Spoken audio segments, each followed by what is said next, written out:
Assalamualaikum warahmatullahi wabarakatuh. Kembali lagi bersama Kreator Amatir. Kali ini saya akan menceritakan kembali tentang pelet bawang putih. Tapi sebelum kita lanjut ke ceritanya, alangkah baiknya kalau kita berdoa terlebih dahulu. Kita berdoa menurut kepercayaan masing-masing, dan berdoa pun kita mulai. A'udzubillahiminasyaitonirrajim. Bismillahirrahmanirrahim. Allahumma inna nas'aluka salamatan fid din wa afiatan fil jasad wa ziyadatan fil ilmi wa barakatan di rizki wa taubatan qoblal maut wa rahmatan indal maut wa magfiratan ba'dal maut.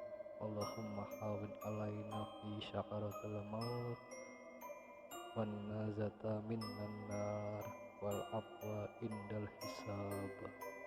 Shadaqallahul adzim. Berdoa selesai. Inilah ceritanya. Begitu susah untuk mendapatkan hati seseorang, namun hasrat ini sangat ingin memilikinya. Meskipun sulit, tapi Harry tidak menyerah dengan niatnya. Harry terus berusaha mendapatkan hati seseorang yang menjadi incarannya, meskipun harus menggunakan cara yang di luar dugaan. Sampai akhirnya Harry bisa mendapatkan hati Yani dengan cara memeletnya dengan sebuah bumbu dapur, yaitu bawang putih. Meskipun efek yang didapatnya membutuhkan waktu yang lama, namun Harry berusaha sesabar mungkin untuk melakukannya. Harry memilih pelet bawang putih ini karena prosesnya yang mudah dan juga tanpa harus melakukan ritual yang sulit. Dengan bermodalkan panduan dari internet, Harry mampu menarik hati Yani yang dulu susah untuk didapatkan, dan kini Yani mendatangi Harry dengan memohon agar Harry menerima cintanya dan menikahinya.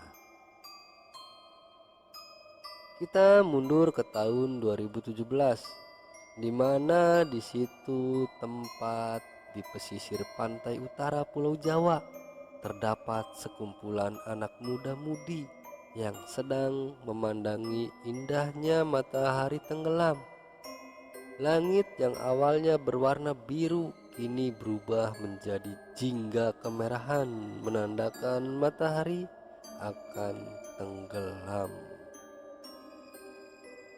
Tampak jelas mereka menyaksikan proses demi proses tenggelamnya matahari di suatu pantai. Warnanya yang kemerahan seakan menghipnotis sekumpulan muda-mudi ini. Andai aku sudah menjalani hubungan dengan Yani, mungkin keindahan ini akan mewarnai kita berdua, pikir Harry dalam hati. Namun yang lain masih tetap terpukau dengan keindahan tersebut. Namun keindahan langit tersebut harus menghilang seiring berjalannya waktu dan berganti menghitam dan gelap, menandakan waktu maghrib sudah usai. Maka mereka pun memutuskan untuk pulang ke rumah masing-masing. Sampai saat ini Harry masih berharap kalau Harry bisa mengungkapkan perasaannya terhadap Yani.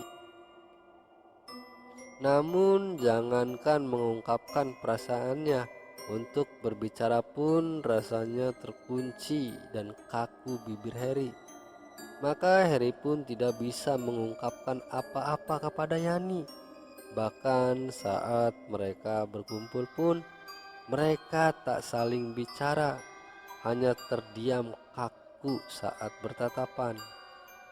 Meskipun teman yang lain menanyakan kepada Harry dan juga Yani tidak saling berbicara, Harry hanya beralasan saja.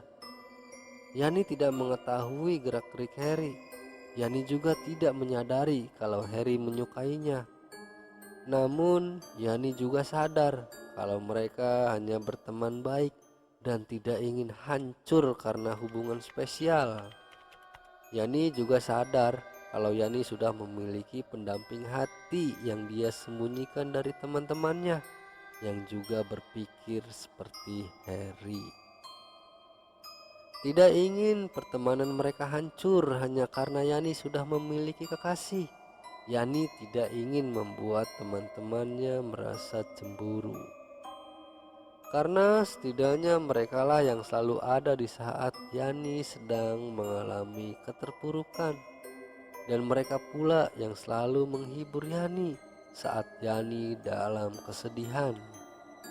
Desi, Yuli, Memei, Asep, Dani, Agus, dan juga Harry. Merekalah yang selalu ada saat Yani membutuhkan sosok teman. Namun lain dengan Agus yang mengetahui gerak-gerik Harry.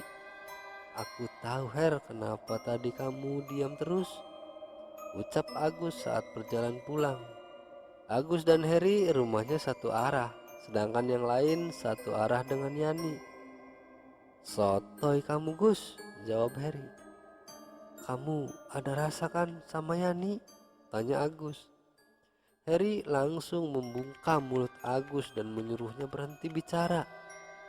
Agus kemudian melepaskan tangan Harry dan berteriak, "Asem kamu Her."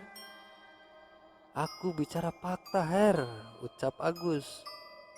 "Hush, nanti kedengaran yang lain," jawab Harry. "Memang kenapa kalau kedengaran yang lain? Apa kamu mau tanya? Apa kamu malu?" tanya Agus. "Bukan malu Gus, tapi nggak enak. Lagi pula aku nggak mau pertemanan kita hancur karena salah satu dari kita berpacaran Gus." "Alah, dengan mereka Her. Alah, persetan dengan mereka Her. Hati kamu yang merasakan itu. Kamu, bukannya mereka. Lagi pula, apa hak mereka melarangmu berpacaran dengan si Yani?" ucap Agus. "Bukan gitu kampret. Masalahnya kalau aku pacaran sama Yani dan apabila suatu saat ada masalah, yang jelas hubungan kita hancur. Bukan hubungan pacaran saja yang hancur, tapi pertemanan aku dan Yani juga akan hancur Gus," jelas Harry. Agus sedikit berpikir. "Iya juga sih," jawab Agus singkat. "Ya sudah, kita pisah di sini ya Her. Besok kita bicarakan lagi." "Oke Gus, tapi jangan bilang siapa-siapa ya, please," Harry memohon pada Agus. "Iya Her, tenang saja. Aku jaga rahasia kita," jawab Agus. "Makasih Gus. Aku langsung masuk rumah ya Gus," ucap Harry. Harry dan Agus pun kini berpisah. Sesampainya di rumah, Harry langsung merebahkan tubuhnya di atas tempat tidur. Tak peduli ibunya ngomel-ngomel kepada Harry, karena Harry tidak melakukan kewajibannya. Harry pun membayangkan dirinya sedang berjalan bersama Yani di sebuah taman yang tampak indah untuk dipandang. Semakin lama bayangannya tersebut sampai terbawa ke alam mimpinya. Harry sampai tiba di mana di alam mimpinya Harry dan Yani tengah kehujanan. Tapi saat Harry membuka matanya, ternyata ibunya tengah membangunkan Harry dengan air yang dicipratkan ke tubuhnya. Ibu Harry membangunkannya dan menyuruhnya menjalankan kewajibannya, yaitu sholat subuh. Akhirnya Harry pun bangun dan saat melihat jam ternyata sudah menunjukkan jam 4.30 atau jam setengah 5 pagi. "Gila, aku tidur dari sore berarti," tapi rasanya cuman beberapa menit saja. Ya sudahlah, aku mandi dulu untuk melaksanakan sholat subuh, gerutu Harry sembari perlahan berjalan menuju ke kamar mandi. Harry pun lalu mandi dan bergegas ke musola terdekat karena suara azan subuh sudah berkumandang. Setelah melaksanakan sholat subuh, Harry pun bergegas ke tempat ibunya di pasar untuk membantu ibunya berjualan berbagai bumbu dapur. Rutinitas Harry saat pagi hari adalah membantu ibunya berjualan berbagai bumbu dapur. Setelah matahari terlihat, Harry pun kembali ke rumah untuk mengurus rumah dan mengerjakan apapun yang bisa dikerjakan.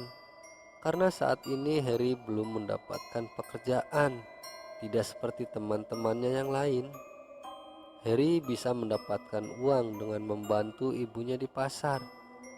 Kala sore tiba, Harry seperti biasa berkumpul bersama teman-temannya untuk melihat tenggelamnya matahari. Seperti itulah yang Harry lakukan setiap hari sampai saat Harry mendapatkan pekerjaan di kampung sebelah.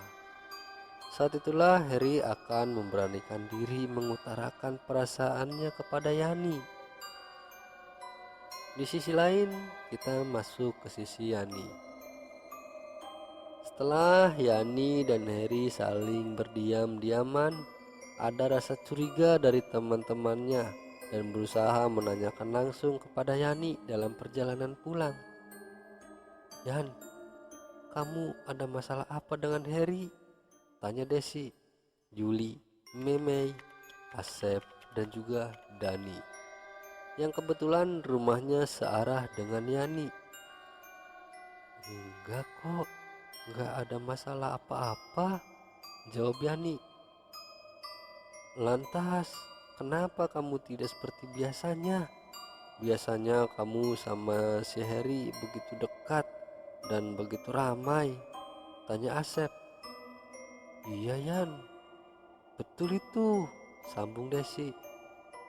"Aku hanya sedang banyak masalah aja di tempat kerja, Des. Jadi lagi gak ada rasa buat bercanda sama Harry. Jangankan sama Harry, sama kalian juga sama kan?" jelas Yani. Yang lain hanya bisa mengangguk paham dan tidak memperpanjang pertanyaannya. Satu persatu dari mereka sudah sampai di rumahnya. Kini tersisa Yani dan juga Desi. Desi masih belum siap menceritakan segala permasalahan yang Yani alami. Dan Yani pun memasuki rumahnya tersebut terdahulu. Setelah Yani masuk, lantas Yani bergegas membersihkan diri dan kemudian memasuki kamarnya dan memberikan kabar kepada kekasihnya melalui sambungan telepon genggamnya. Yani melakukan telepon kepada kekasihnya sampai larut malam. Sampai tidak terasa Yani pun tertidur dengan tanpa sadar telepon belum dimatikan. Beberapa jam kemudian telepon mati bersamaan dengan habisnya baterai ponsel Yani. Yani terbangun tepat jam 3 pagi dan saat melihat ponselnya ternyata baterainya sudah habis. Yani pun mengecas ponselnya, dilanjutkan dengan mengambil wudhu untuk melaksanakan sholat malam.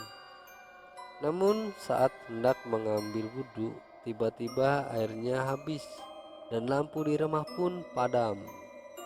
Yani pun mengurungkan sholat malamnya dan mencabut ponsel yang sedang dicas dan dipindahkan ke power bank yang menunggu waktu subuh tiba dengan berbaring di tempat tidurnya dalam keadaan gelap, hanya mengandalkan penerangan dari lampu emergensi yang sudah redup. Bersamaan dengan waktu azan subuh, lampu kembali nyala Yani pun bergegas mandi dan mengambil wudhu, kemudian melanjutkan ibadah sholat subuh.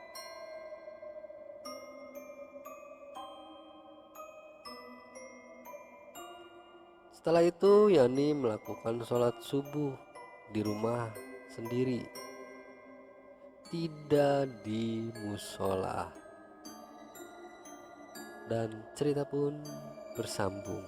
Kita lanjutkan di part berikutnya. Terima kasih untuk teman-teman semua yang sudah menyimak dan mendengarkan cerita dari Kang Holil ini. Seperti biasa, saya mohon dukungannya kepada teman-teman semua untuk membantu mengembangkan channel ini dengan cara klik subscribe, like, komen, dan juga share ke media sosial teman-teman semua. Dan jangan lupa nyalakan juga loncengnya untuk mendapatkan notifikasi dari channel ini. Sekali lagi saya ucapkan banyak-banyak terima kasih. Wabillahi taufiq wal hidayah. Wassalamualaikum warahmatullahi wabarakatuh.